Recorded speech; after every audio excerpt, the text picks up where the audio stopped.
Bulletin Lokmat speed news या बुलेटिनमध्ये आपल्या सगळ्यांचं स्वागत आणि आता घेणार आहोत राज्यभरातील तसंच देशभरातील अनेक महत्त्वाच्या बातम्यांचा वेगवान आढावा। सुरुवात राजकीय घडामोडीनं। शिवसेनेचे खासदार संजय राऊत यांनी नुकतीच मुंबईमध्ये पत्रकार परिषद घेतली आणि यावेळेस राष्ट्रपती राजवटीची धमकी म्हणजे जनादेशाचा अपमान असल्याचं राऊत म्हणाले। आज मंत्रिमंडळ उपसमितीची बैठक बोलावण्यात आली। अवकाळी पावसामुळे शेतकऱ्यांच्या झालेल्या नुकसानी संदर्भात ही बैठक होणार आहे। तर मुख्यमंत्र्यांच्या उपस्थितीत दुपारी 12 वाजता वर्षा बंगल्यावरती ही बैठक पार पडणार आहे। मुख्यमंत्री शिवसेनेचाच होणार ठरवलं तर शिवसेना बहुमत सिद्ध करू शकते असं शिवसेना खासदार संजय राऊतांनी म्हटले। महाराष्ट्राची जनता शिवसेनेचा मुख्यमंत्री पाहू इच्छिते असंही ते म्हणाले। इतकंच नाही तर मुख्यमंत्री पदासह समसमान वाटप झालं पाहिजे अशी ही मागणी त्यांनी पुन्हा एकदा बोलून दाखवली आहे। सत्ता स्थापनेबाबत उद्धव ठाकरेंशी बोलणं झालं नसून आमच्या समोर काही प्रस्ताव नसल्याचं शरद पवारांनी न्यूज 18 लोकमतला दिलेल्या मुलाखतीत सांगितलंय। सेनेने केलेला सत्ता स्थापनेचा दावा शरद पवारांच्या वक्तव्यानंतर कुचकाबार ठरलाय। सेना आणि राष्ट्रवादी एकत्र सरकार स्थापन करण्याची काही शक्यता नसल्याचं देखील त्यांनी यावेळी स्पष्ट केलंय। राष्ट्रवादी विधानसभा अध्यक्षपदी उमेदवार उभा करणार असून शिवसेना आणि भाजपला जर सत्ता स्थापन करता येत नसेल तर राष्ट्रवादी सत्ता स्थापन करण्यासाठी पुढाकार घेईल असं राष्ट्रवादीचे प्रवक्ते नवाब मलिक म्हणाले। मुख्यमंत्री हा महायुतीचाच होईल। तणावाची जी स्थिती निर्माण झाली ती निवळेल आणि योग्य वेळी युतीची सत्ता स्थापन होईल असं सुधीर मुनगंटीवार म्हणाले। आदित्य ठाकरे सध्या लहान आहेत, त्यांचा अनुभव देखील कमी आहे, त्यामुळे त्यांच्यासाठी मुख्यमंत्री पदाचा आग्रह शिवसेनेने सोडावा असा सल्ला केंद्रीय मंत्री रामदास आठवले यांनी दिलाय। दरम्यान अनुभव नसलेल्या आदित्य यांना मुख्यमंत्री बनवण्यात संजय राऊतांचा काय स्वार्थ आहे असा सवालही आठवले यांनी उपस्थित केलाय। नांदेडच्या भोकरमधून विधानसभेवर गेलेले राज्याचे माजी मुख्यमंत्री अशोक चव्हाणांनी सत्तेसाठी सुरू असलेल्या युतीच्या या राजकीय नाट्यावर सडकून टीका केली आहे। भाजप शिवसेना सत्तेसाठी नेमकी काय काय करत आहे ते आम्ही पाहतोय। आम्ही सध्या वेट अँड वॉचची भूमिका घेतली असं अशोक चव्हाण म्हणाले। तर आम्ही वेट अँड वॉचच्या भूमिकेत आहोत अशी प्रतिक्रिया माजी विधानसभा विरोधी पक्षनेते विजय वडेट्टीवार देखील म्हणालेले आहेत। दरम्यान युतीच्या सत्ता नाट्यावरही त्यांनी यावेळी टीका केली आहे। भाजप सेनेचं नेमकं काय चालू आहे ते आम्ही सध्या बघत आहोत असं ते म्हणाले। राज्याचे काँग्रेस प्रदेशाध्यक्ष यांनी देखील काँग्रेसची भूमिका वेट अँड वॉचची असल्याचं म्हटलंय। राज्यात राष्ट्रवादीनं विरोधी बाकावर बसण्याची तयारी दर्शवली आहे। तर शिवसेनेच्या दाव्यातील हवा काँग्रेसनं काढून टाकली। शिवसेनेसोबत जाण्याचा प्रश्नच नाही, आम्ही विरोधात बसून जनतेची सेवा करणार असल्याचं काँग्रेसचे ज्येष्ठ नेते सुशीलकुमार शिंदेंनी स्पष्ट केलंय। सत्ता स्थापनेसाठी काँग्रेस शिवसेनेला पाठिंबा देणार नसल्याची भूमिका काँग्रेस नेत्यांनी व्यक्त केलेली आहे। तशी माहिती काँग्रेस प्रभारी मल्लिकार्जुन खरगेंनी दिली आहे। शिवसेनेला पाठिंबा देण्यास काँग्रेस तयार नसल्याचं त्यांनी देखील आता स्पष्ट केलंय। शिवसेना भाजपमध्ये सुरू असलेलं भांडण हे खोटं आणि सत्तेसाठी असून ते पुन्हा एकत्र येऊन काँग्रेसला शिवा देतील आणि म्हणून काँग्रेस नेते शिवसेनेला पाठिंबा देण्याचा विचार कसा करू शकतात असा सवाल काँग्रेस नेते संजय निरुपम यांनी केलाय। ट्विट करून त्यांनी आपली भूमिका मांडली आहे। येत्या 5 ते 6 तारखेला नव्या सरकारचा शपथविधी सोहळा पार पडणार असल्याची माहिती सूत्रांनी दिली आहे। मुंबईतील वानखेडे स्टेडियमवर हा शपथविधी सोहळा पार पडणार आहे। शिवसेना सोबत आली तर त्यांच्यासोबत, अन्यथा भाजपचा एकट्याचा हा शपथविधी पार पडण्याची हालचाल जी आहे ती राजकीय गोटात खास करून भाजपच्या गोटात सुरू असल्याची माहिती सूत्रांनी दिली आहे। अहमदनगरमध्ये कर्जत जामखेड मतदारसंघातील राष्ट्रवादीचे उमेदवार रोहित पवार यांची जामखेडमध्ये विजय रॅली काढण्यात आली होती आणि या रॅलीमध्ये तरुणांनी मोठा सहभाग घेतला। रोहित पवारांच्या विजयानंतर पहिल्यांदाच त्यांची विजयी रॅली या ठिकाणी काढण्यात आली होती। अमरावती महापालिका क्षेत्रात मोठ्या प्रमाणात कचऱ्याचे ढीग साचलेत। कचरा उचलण्याचं कोट्यवधींचं कंत्राट खासगी कंत्राटदारांना देण्यात आलं होतं, मात्र अधिकारी आणि कंत्राटदारांच्या निष्काळजीपणामुळे रस्त्यावर कचऱ्याचे ढीग बघायला मिळतात आणि त्यामुळे अमरावती शहरावर प्रदूषणाचं सावट आहे। त्यामुळे नागरिकांमध्ये महापालिकेसंबंधी रोष व्यक्त होतोय। भारत आणि पाकिस्तानमध्ये तणाव नेहमीच बघायला मिळतो. मात्र या तणावामध्ये नागपूरचे एक कुटुंब भरडलं जाते. नागपूरमध्ये राहणाऱ्या विशाल नागपाल या तरुणानं गेल्या वर्षी पाकिस्तानी मुलीशी लग्न केलं होतं. मात्र आता लग्नाला वर्ष होत आलेलं असतानाही या तरुणीला पाकिस्तानमधून नागपूरमध्ये येण्यासाठी व्हिसा मिळत नाहीये. विशाल नागपाल आणि अंजली नागपाल यांचं पाकिस्तानमध्ये 24 नोव्हेंबर 2018 रोजी पाकिस्तानच्या जेकामाबाद इथे लग्न झालं होतं आणि लग्नानंतर विशालच्या वडिलांनी अंजलीची आई आणि तिचा भाऊ नागपूरला येण्यासाठी पासपोर्ट त्यांनी पाठवला. तर व्हिसासाठी 3 वेळा अर्ज मंजूर झाला, परंतु 3ही वेळा हा अर्ज कारण न देता नाकारण्यात आलाय. आणि यावर विचारता पाकिस्तान सोबत मागच्या एका वर्षात जी तणावाची स्थिती निर्माण झाली आणि त्यामुळे ही परिस्थिती आल्याची माहिती नागपाली कुटुंबियांनी दिली आहे. मुंबई आंतरराष्ट्रीय एअरपोर्टची मुख्य रनवे हा जो रनवे आहे मुख्य तो 4 नोव्हेंबर ते 28 मार्च असे 6 महिने 8 तासांसाठी बंद राहणार आहे. सकाळी 9:30 ते संध्याकाळी 5:30 अशा वेळेत हा रनवे बंद ठेवण्यात येणार आहे. तर रनवेच्या पृष्ठभागाच्या दुरुस्तीसाठी हा निर्णय घेण्यात आलाय. पण रविवारी मात्र हा रनवे वाहतुकीसाठी खुला राहील. तर 25 डिसेंबर आणि 1 जानेवारी आणि काही महत्त्वाच्या सार्वजनिक सुट्ट्यांच्या दिवशी तो खुला करण्यात येणार आहे. तर या कामादरम्यान दुसरा रनवे वाहतुकीसाठी खुला करण्यात येणार असल्याची माहिती मिळते. माहीम स्थानकातील धोकादायक पादचारी पूल पाडण्यासह डागडुजी देखभालीसाठी मध्य हार्बर मार्गावरती आज आणि उद्या ब्लॉक घेण्यात येईल. पश्चिम रेल्वेवर ब्लॉक नसला तरी माहीम इथल्या पादचारी पूल पाडण्यासाठी रात्रीच्या लोकल फेऱ्यांवरती त्याचा परिणाम होणार आहे. राज्यामध्ये अवकाळी पावसामुळे झालेल्या नुकसानीचे पंचनामे येत्या आठवड्याभरात पूर्ण होतील असं आश्वासन मुख्यमंत्र्यांनी दिलंय. सरकारने केलेले पंचनामेच ग्राह्य धरा असे आदेश विमा कंपन्यांना देण्यात आलेत आणि काही कारणास्तव पंचनामे होऊ शकले नाही तर शेतकऱ्यांनी फोटो काढून पाठवावेत, ते ग्राह्य धरले जातील असं देखील मुख्यमंत्री म्हणाले. राष्ट्रवादी काँग्रेसचे अध्यक्ष शरद पवार यांनी नाशिक दौरा केला आणि यावेळी त्यांनी नुकसानग्रस्त शेतकऱ्यांच्या शेतात जाऊन पाहणी केली. तर त्यानंतर त्यांनी पत्रकार परिषद घेतली आणि यावेळी शेतकऱ्यांच्या व्यथा त्यांनी जाणून घेतल्या. मनमाड आणि नांदगावला पावसाचा फटका बसलाय. रात्रभर मुसळधार पावसामुळे दोन्ही शहरांना अक्षरशः पावसानं झोडपून काढल्यामुळे मनमाडमधून वाहणाऱ्या रामगुळणा आणि पांझण तर नांदगावमधून वाहणाऱ्या शाकांबरी आणि लेंडी या नद्यांना पूर आला. दोन्ही शहरातील नदी शेजारील जी वसाहत आहे त्या वसाहतीमध्ये पुराचं पाणी शिरलं आणि त्यामुळे या वसाहतींमधील नागरिकांना सुरक्षित ठिकाणी हलवण्यात आलंय. भुसावळमध्ये परतीच्या पावसामुळे खरीप पिकातील मका, ज्वारी, कपाशीसह इतर पिकांचं प्रचंड प्रमाणावर नुकसान झालंय. शेतकऱ्यांच्या हातातोंडाशी आलेला घास ओल्या दुष्काळानं हिरावून घेतलाय. तर प्रशासनाकडून पंचनाम्याचं काम होताना दिसत नसल्यामुळे शेतकऱ्यांमधून संताप व्यक्त होतोय.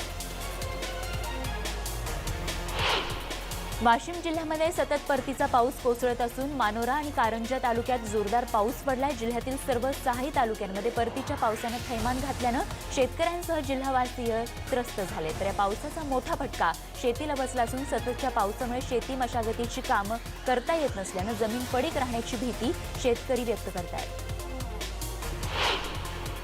वाशिम जिल्ह्यामध्ये परतीच्या पावसानं खरीपाच्या सोयाबीन, कपाशी, ज्वारी, बाजरी आणि इतर पिकांचं अतोनात नुकसान केलंय. या शेतकऱ्यांना आर्थिक मदत मिळावी म्हणून पिकांच्या पंचनाम्यांची गरज आहे. प्रशासनानं जिल्ह्यातील खरीप पिकांच्या नुकसानीच्या पंचनाम्यांचे आदेश काढल्यानंतर महसूल, कृषी आणि ग्रामविकास खात्याच्या कर्मचाऱ्यांनी तातडीनं पिकांचे पंचनामे सुरू केले असून हे कर्मचारी प्रत्येक शेतात जाऊन पिकांची पाहणी करतात. सदाभाऊ खोत यांच्याकडून नाशिकमधल्या पावसानं नुकसान झालेल्या भागाची पाहणी केली. ही पाहणी करत असताना त्यांच्यासमोर एका शेतकऱ्याला आपले अश्रू अनावर झाले. वडाळा भोई गावच्या परिसरात सदाभाऊ खोत यांनी द्राक्ष बागांची पाहणी केली. यावेळी गेल्या काही दिवसांपासून अवकाळी पावसामुळे द्राक्ष, कांदा, भाजीपाल्यांचं मोठ्या प्रमाणात नुकसान झाले आणि येत्या 8 दिवसांमध्ये पंचनामा पूर्ण करून मदत दिली जाणार असल्याची माहिती सदाभाऊ खोत यांनी दिली आहे.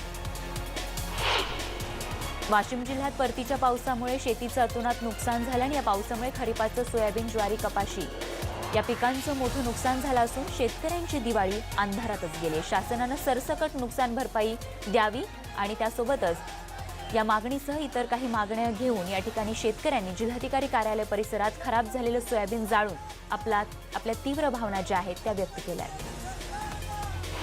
राज्यामध्ये सुरू असलेल्या अतिवृष्टीने एकट्या पुणे जिल्ह्यामध्ये 1 लाख हेक्टरहून अधिक पिकांचं नुकसान झाल्याचा प्राथमिक अंदाज कृषी विभागानं वर्तवला। त्यापैकी एकट्या पुणे जिल्ह्यात किमान 25 हेक्टरवरील उभी पिकं उद्ध्वस्त झालीत आणि अवकाळी पावसानं फक्त शेती पिकाचंच नुकसान झालेलं नाही तर अनेक ठिकाणी चक्रीवादळामुळे घरावरचे पत्रेही उडून गेले। सर्वाधिक नुकसान हे जुन्नर आणि शिरूर तालुक्यात झाले। अशातच सरकारनं 33% अधिक नुकसान असेल तरच पंचनामे करण्याची भूमिका घेतल्यानं पीडित शेतकऱ्यांमध्ये तीव्र नाराजी आहे।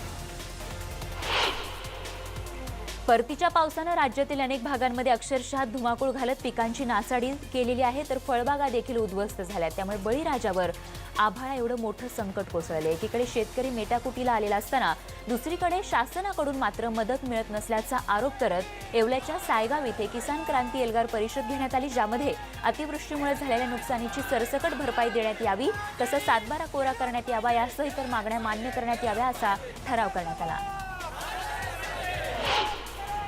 भिवंडीमध्ये परतीच्या पावसामुळे शेकडो एकर भात शेतीचं मोठ्या प्रमाणात नुकसान झालंय। हाताशी आलेलं भात पीक डोळ्यात देखत मातीमोल झाल्यानं शेतकरी हवालदिल झालाय। असं असूनही महसूल विभागानं पंचनामे केले नसून कोणत्याच प्रकारे मदत मिळत नसल्यानं महसूल विभागानं तात्काळ पंचनामे सुरू करण्यासाठी श्रमजीवी संघटनेनं आंदोलन केलंय। भिवंडी तहसीलदार कार्यालयासमोर सत्याग्रह आंदोलन सुरू करण्यात आलं असून वाडा शहापूर तहसीलदार कार्यालयासमोरही सत्याग्रह आंदोलन सुरू असल्याचं बघायला मिळतंय। क्यार चक्रीवादळाने होणाऱ्या अवकाळी पावसाचा फटका कोकणातील मच्छीमार बांधवांना बसलाय। गेल्या 4 ते 5 दिवसांपासून कोकणातील मच्छीमारी ठप्प आहे। समुद्र खवळलेला असल्यामुळे मासेमारीसाठी अनुकूल परिस्थिती नाही आणि त्याचमुळे आणखीन 3 ते 4 दिवस मासेमारी बंद राहण्याची चिन्ह आहेत। मराठवाडा गेल्या 5 वर्षांपासून कोरड्या दुष्काळाचा सामना करत होता आणि आता गेल्या अनेक वर्षांनंतर मराठवाड्यात ओला दुष्काळ शेतकऱ्यांच्या नशिबी आलाय। ओल्या दुष्काळाचा वेगळाच परिणाम सध्या मराठवाड्यात दिसून येतोय। गेल्या 5 ते 7 वर्षांपासून कोरड्या पडलेल्या विहिरी आणि बोरवेल आता तुडुंब भरून वाहू लागल्यात। नुसत्या भरल्या नाहीयेत तर त्या ओसंडून वाहत आहेत आणि हे पाणी शेतात शिरल्यानं पिकांचं मोठं नुकसान झालंय। अहमदनगर जिल्ह्यातील श्रीरामपूरच्या शेतकऱ्यानं आपल्या शेतातील सोयाबीनच्या पिकाला आग लावून दिली आहे। सतत कोसळणाऱ्या पावसामुळे पिकाचं नुकसान झालं आणि त्यामुळे हवालदिल झालेल्या शेतकऱ्यानं खराब झालेल्या पिकाला आग लावून आपला संताप व्यक्त केलाय। धुळे जिल्ह्यामध्ये पावसामुळे झालेल्या नुकसानीचे पंचनामे करून शासनाकडून नुकसान भरपाई मिळावी यासाठी धुळे जिल्ह्यामध्ये या ठिकाणी परतीच्या धुळे जिल्ह्यात जिल्हाधिकाऱ्यांना निवेदन देण्यात आलेलं आहे आणि पावसानं यावर्षी जे नुकसान केलेलं आहे त्याचा मोबदला जो आहे तो शेतकऱ्यांना मिळावा असं निवेदन या ठिकाणी करण्यात आलं आहे।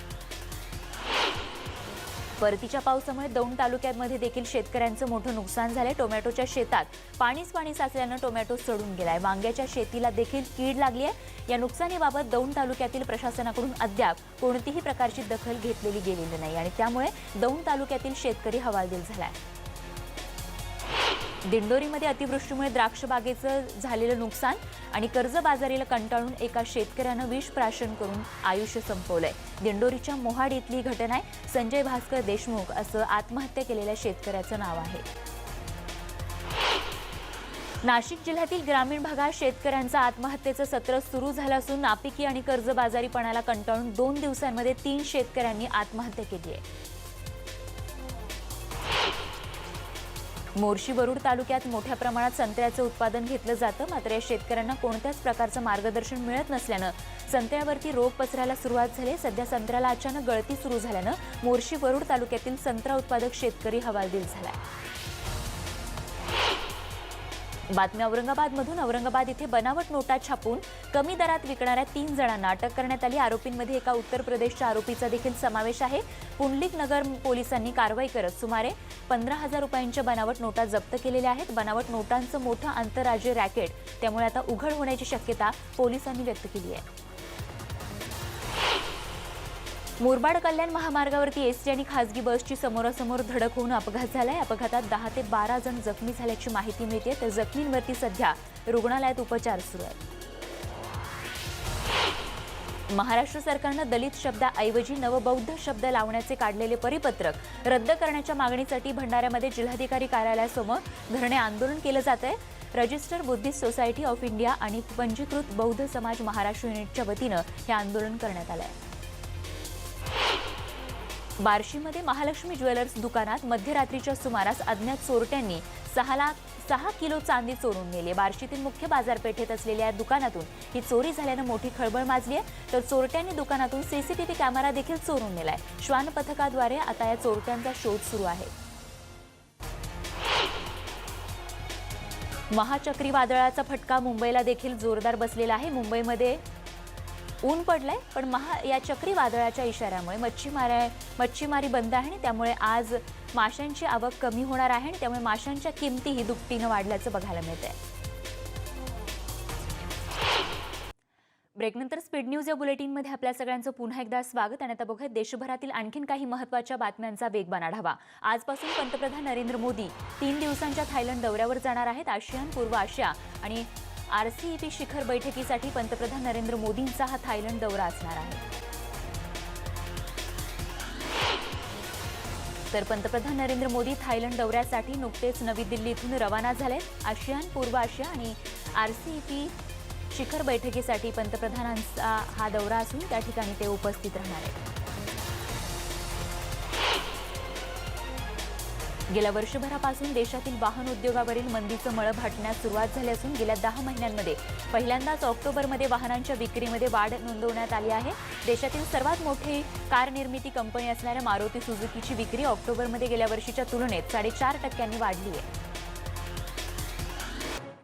स्पीड न्यूज या बुलेटिनमध्ये आपल्या सगळ्यांचं पुन्हा एकदा स्वागत। आणि आता बातम्या आहेत क्रीडा आणि मनोरंजन विश्वातून। भारतीय महिला हॉकी संघानं ऑलिम्पिक पात्रता स्पर्धेची धमाकेदार सुरुवात केली। पहिल्याच सामन्यात भारतीय महिलांनी 5-1 अमेरिकेचा धुव्वा उडवलाय।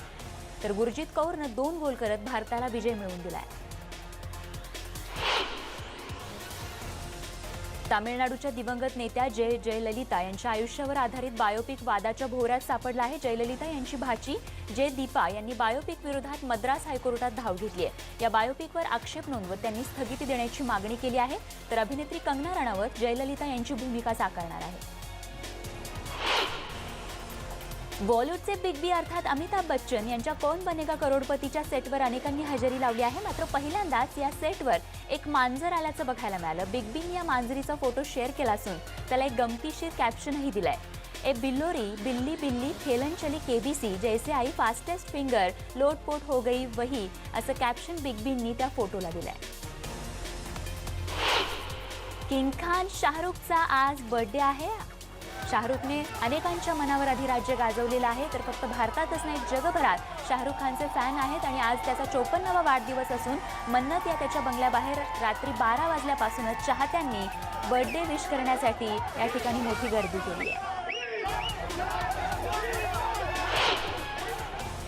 आणि किंग खानच्या बर्थडेच्या या बातमीसोबतच स्पीड न्यूज या बुलेटिनमध्ये वेळ झाली तेच थांबण्याची ताज्या अपडेट्ससह लगेच परत येतो। बघत रहा न्यूज 18 लोकमत।